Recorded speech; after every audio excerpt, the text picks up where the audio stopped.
Hello and welcome to State of the Economy.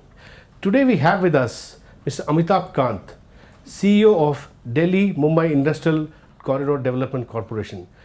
This is the most ambitious urbanization project that India is undertaking at this point in time. Welcome to our show, Mr. Kant. Thank you. Now this is a huge project which the cabinet cleared about 7-8 months ago, last October. Now 18,000 crores were allocated, and your mandate is to build some 24 cities over a distance of 1,500 kilometers between Delhi and Mumbai, which is a freight corridor, but along the corridor, industrial cities. Now, how are you imagining this massive project? Yeah. I think it's very important for us to realize that it's a big challenge for India is to continue to grow at rates of 8 to 9% per annum for a long period. Sure. Now, if India has to do that, that means your manufacturing sector must grow at rates of 13 to 14% over the next 3 decades. Yeah, that's a given. Yeah, historically, other So manufacturing must become a key driver of both growth and employment creation. Yeah. Because vast segment of people will have to be provided employment. Now, the other key issue is that 350 million people are going to get into the urbanization process in the next 2 decades by 2030, and we'll have additional 700 million people getting into urbanization process by 2050. Currently, we're 30% of our population is urbanized. That's right. Yeah, but we'll go up to 70%. Towards, 50-60%. Yeah. So that's why, a leading thinker like C.K. Prahalad had said that actually India needs to create 500 new cities by the time it becomes 75 in 2022.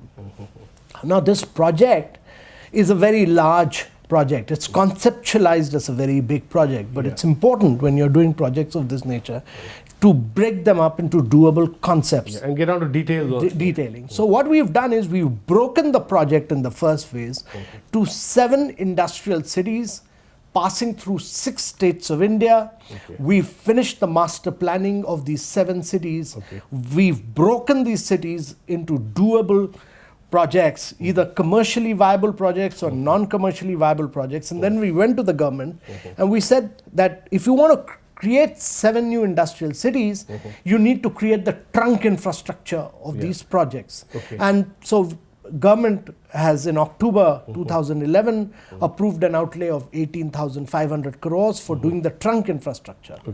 And the Japanese government has come up with 4.5 billion again for the trunk infrastructure, particularly transportation of these projects.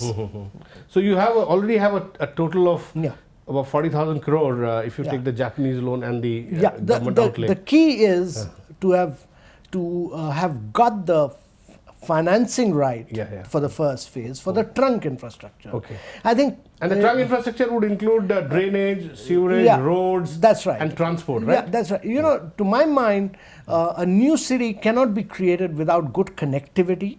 It needs drainage, it needs sewage, it needs solid waste, it needs internal roads, and then that becomes the backbone. It needs a very good ICT backbone as well, information communication technology backbone as well, because what we are trying to do is to ensure that technology enables you to leapfrog the process of urbanization, because India has been a very, very reluctant urbanizer, and technology alone should make you leapfrog. So you have the initial resources for the trunk infrastructure. You need to do global scale of master planning, and you need to get into good program management, bring in good program managers. You can't, in new urbanization of this nature, you can't follow a traditional PWD, CPWD approach. So you need to bring in global scale of program managers, and you need to do some or even the DLF Unitech approach. Unfortunately, we've had cities like Gurgaon which built without creating trunk infrastructure, as you just said. So these are learning lessons for us. It's very important to understand that everything is not PPP-able. You can't have everything on private-public partnership.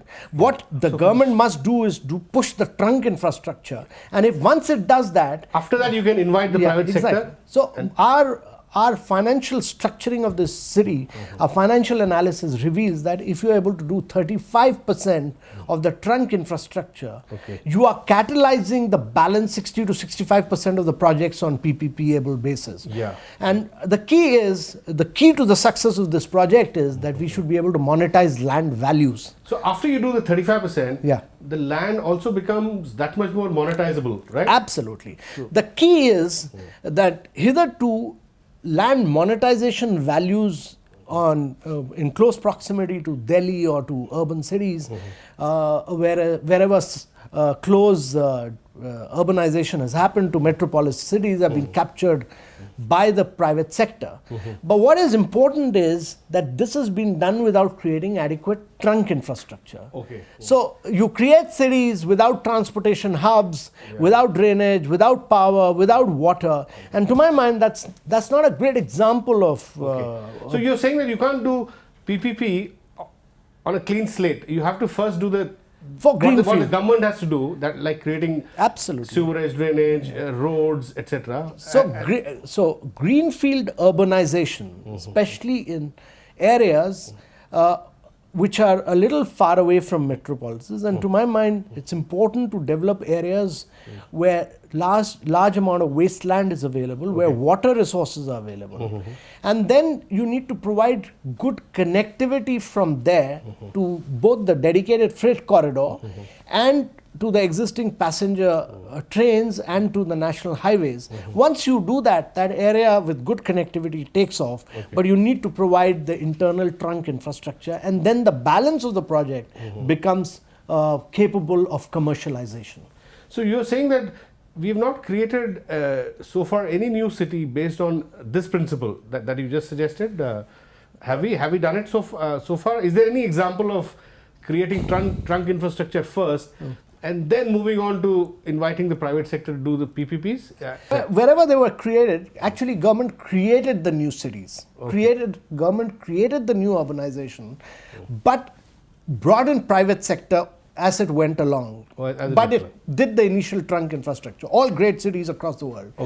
Now, in China, all the major cities have actually been driven by the government, by young mayors who've gone on, by creating new cities, they've gone on to rise up in the political hierarchy of the Chinese communist parties. So you've taken some lessons from there. We've taken we will return to some of the finer aspects of what you're saying, but after a small break, and keep watching Raj Sabha Television.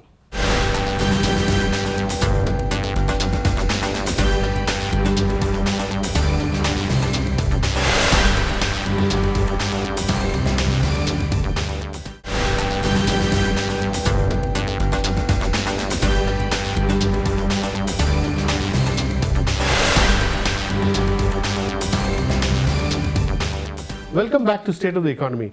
We are having a conversation with the CEO of Delhi-Mumbai Industrial Corridor Development Corporation, Mr. Amitabh Kant. So, Mr. Kant, you were talking about how various examples that you've studied the world over and how the government does the first bit of developing the infrastructure, trunk infrastructure, as you said. Now in that light, how are you proceeding, as you said, in the details of the project? Have you acquired land? Are you in the process of acquiring land? Well, to my mind, the key is that we've structured these projects on the basis of land being brought in by the state governments. And the government of India puts in the money for the trunk infrastructure. So it's a state government and center partnership project.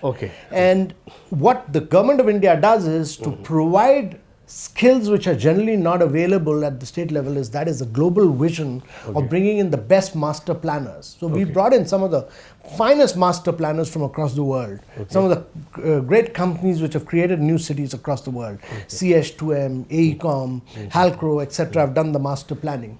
So they bring in the global vision, and then we bring in good program managers who will handhold the states to deliver projects on ground. And then we bring in detailed engineering companies so that we are able to do detailed engineering and take the program management and create trunk infrastructure of a very, very high quality and very high standard. And I think that really holds the key to taking infrastructure to another level in India. And Which are the state governments that you're dealing with for this? Because this runs through Maharashtra, Gujarat. So we deal with, the dedicated freight corridor, the western corridor starts at Dadri in Uttar Pradesh.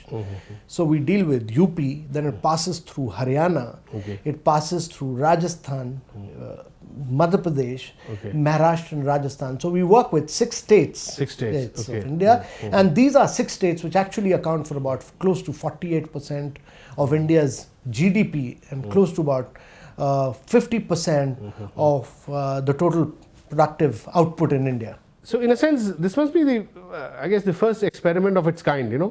6 states coming together in a joint venture with the center, and each city is like a special purpose vehicle. That's right. So what we do is, this is a partnership project in many ways. So we work with our partners in the state.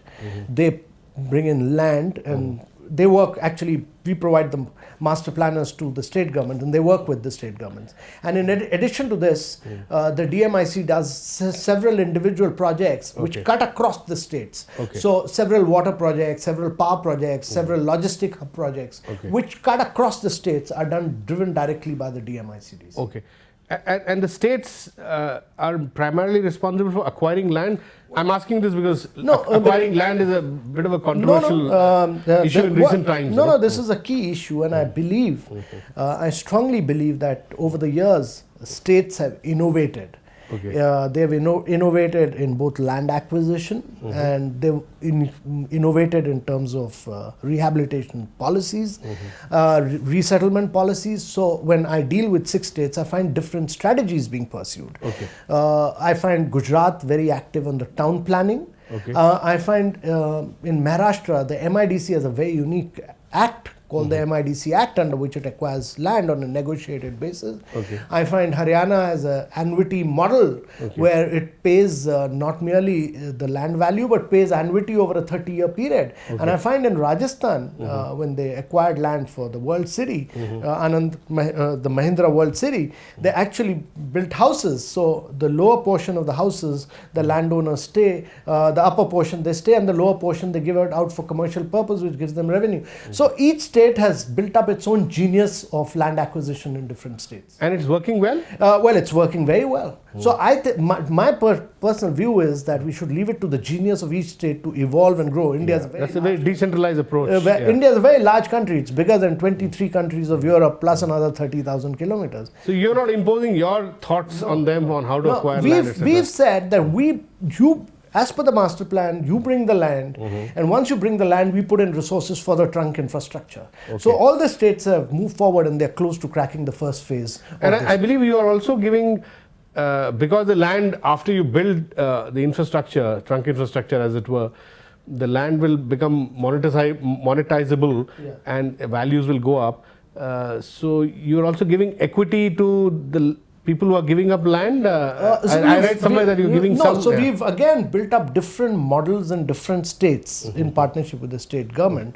But one of the key things that we've done is that we've built up a very strong skill development program.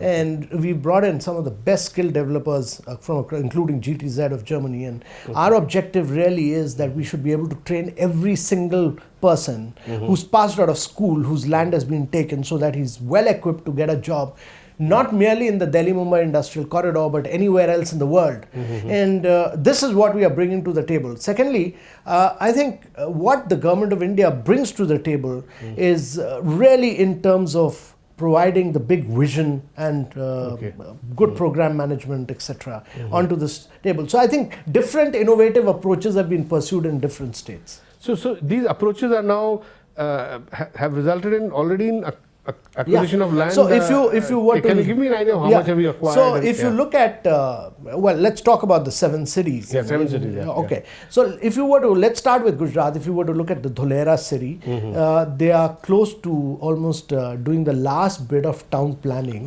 which would get them almost 540 square kilometer of land. And 540. The master planning has been done for about 903 square kilometer, which actually makes it bigger than Singapore. That is, Singapore is about 670 square kilometer. So this would be, this is actually the biggest a new urbanization process anywhere in the world. I mean, this is very large. This would also, if successfully completed, the single biggest new city, industrial city in India, developed city in India? Industrial city and anywhere in the world. Anywhere in the world? Anywhere in the world. Okay. If you look at Dighi port city, which we are developing, that's about 253 square kilometer. Okay. And there the MIDC by March next year would be close to getting about almost 60% of the land. Okay. And in Aurangabad, we are doing a smaller city, which is about 84 square kilometer. Okay. And then we are doing Pitampur Dharmao in Madhya Pradesh, which is an extension of the brownfield city. We come down to Rajasthan, where we are doing a larger version of Neemrana, 165 square kilometer, and then Manesa Bawal in Haryana, and Dadri, close to Dadri in UP. So all the states have moved forward at a fairly advanced stage. Okay. Now we'll come back to this after a small break. Please don't go away and keep watching Raj Sabha Television.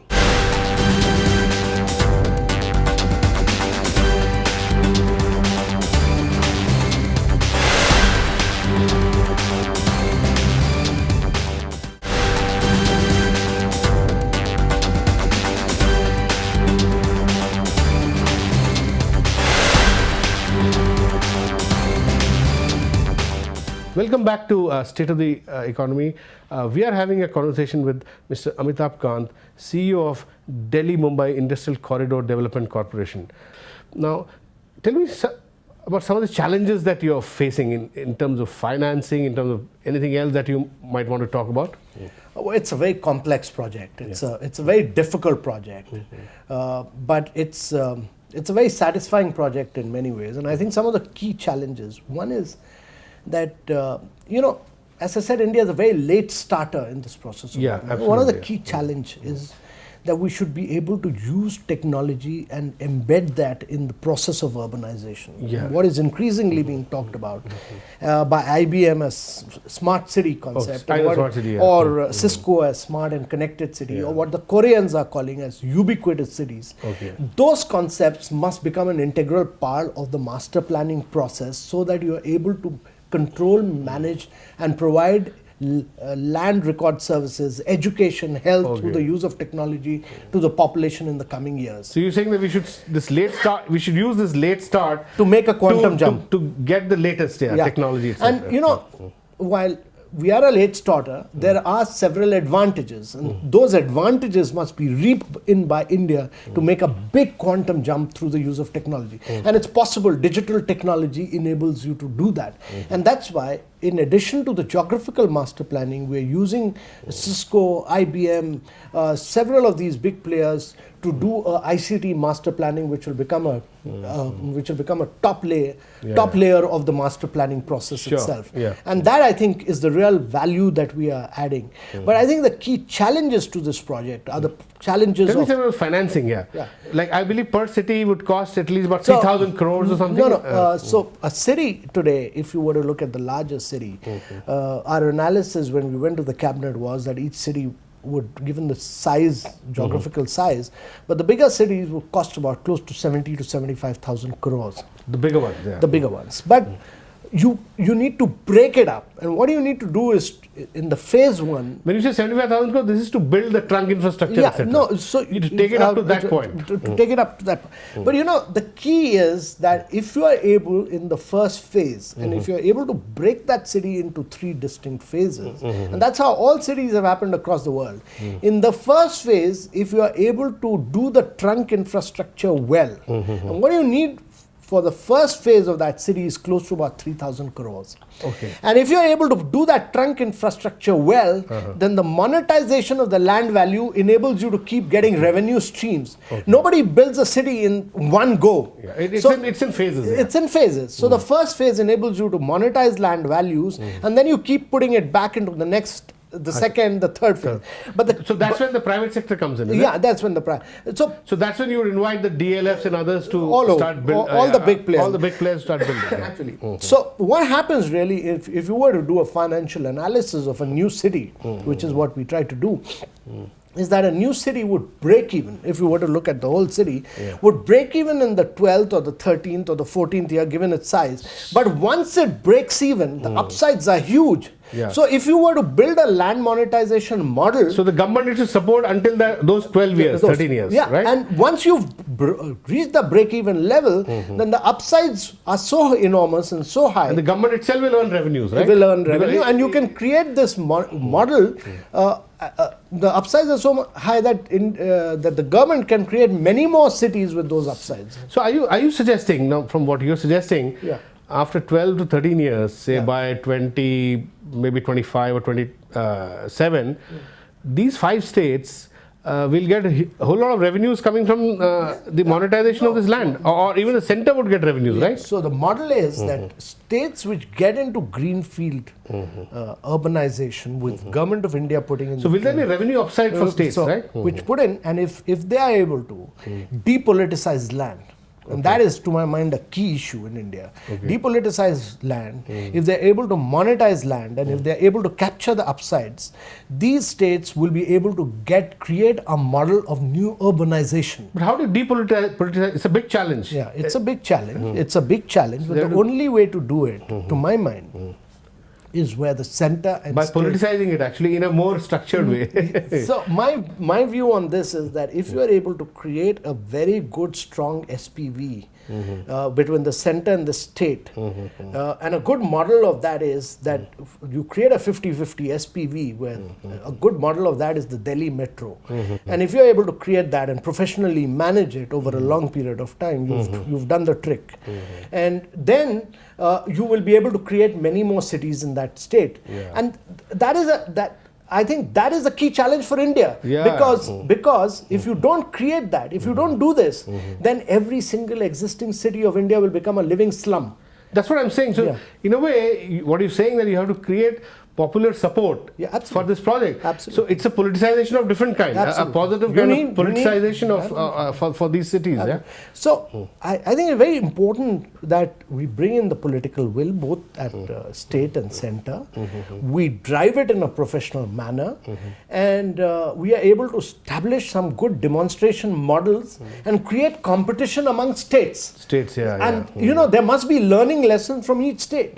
So each state must learn from the other state, and they must compete with each other. And I think once these 6 states compete, other states will also get into this bit of competition. There'll be a crowding in effect, as it were. No, so each state is developing its own, or has developed its own creative way of acquiring land. You know, the word genius you used.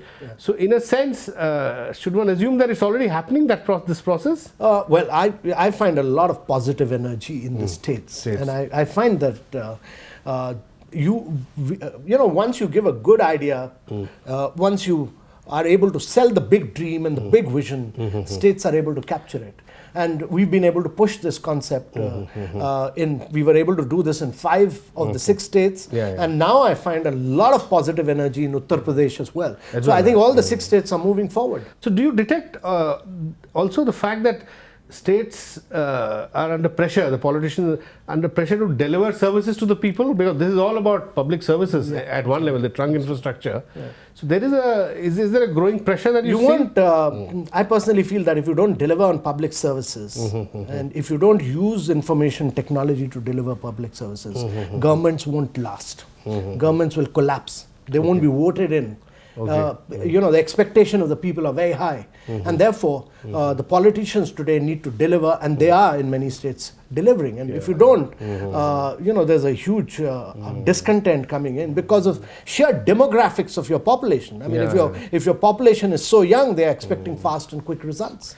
And in a sense, Amitabh, this whole slogan that we've seen being repeated in successive elections, Bijli Sadak Pani, is what trunk infrastructure is all about, which you are trying to, you know, it's very important to realize. Provide. I mean, it's all about Bijli Sadak Pani, you know. No, it's also very important to realize that, you know, in India today, you know, your agriculture sector is, while it you know, it just accounts for 16% of your GDP. It's growing at rates of 3%. No country in the world has grown on the back of agriculture. Historically, no country in the world has grown on the back of agriculture.